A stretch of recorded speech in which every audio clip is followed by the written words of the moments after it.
ఉత్త పుంగనూరు ప్రజల నుంచి 1500 కోట్ల రూపాయలు ఈ 5 ఏళ్లలో సంపాదించాడు మీ పెద్దిరెడ్డి రామచంద్రారెడ్డి.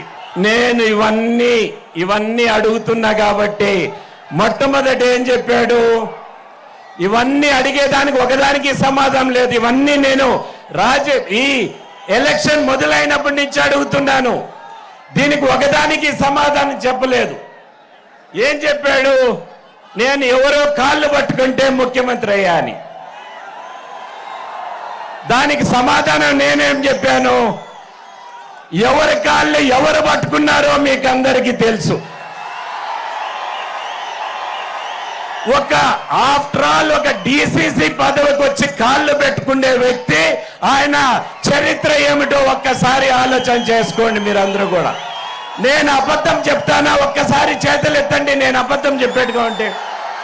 నేను సచిన అబద్ధం చెప్పను. నేను కాణిపాకానికో ఏడికి కావాలంటే అది ప్రమాణం చేస్తా అని చెప్పా. దానికి కూడా సమాధానం లేదు. మళ్ళీ ఏం చెప్పాడు, జగన్మోహన్ రెడ్డిని నేను అరెస్ట్ చేశానని చెప్పాడు.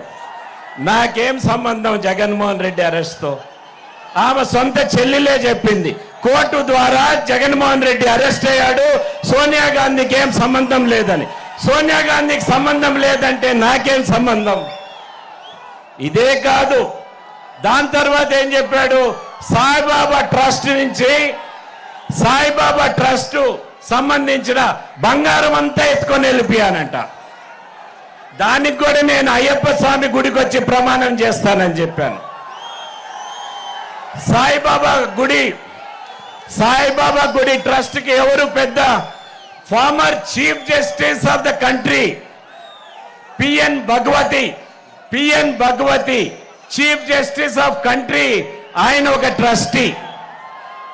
ఎస్వి గిరి విజిలెన్స్ ఆఫీసర్, ఆయన ఒక ట్రస్టీ. ఇంకొక ట్రస్టీ చక్రపాణి, ఆయన ఒక ఐఏఎస్ ఆఫీసర్. ఎస్వి శెట్టి, ఆయన ఒక బ్యాంక్ చైర్మన్. వీళ్ళందరూ ఉండంగా ఏ విధంగా జరుగుతుంది? ఒక్కటి బాగా ఆలోచన చేసుకోవాలి. పాలల్లో, మామిడి పండ్లలో, శాండ్లో, అదే విధంగా గ్రానైట్లో, అన్నిట్లో వీళ్ళు లాభము వచ్చే విధంగా చేయటం జరుగుతోంది. మీకు పంచాయతీరాజ్ ఎలక్షన్, మున్సిపల్ ఎలక్షన్స్ ఎక్కడన్నా జరిగినాయా? జరగలేదా? ఎందుకు జరగలేదు?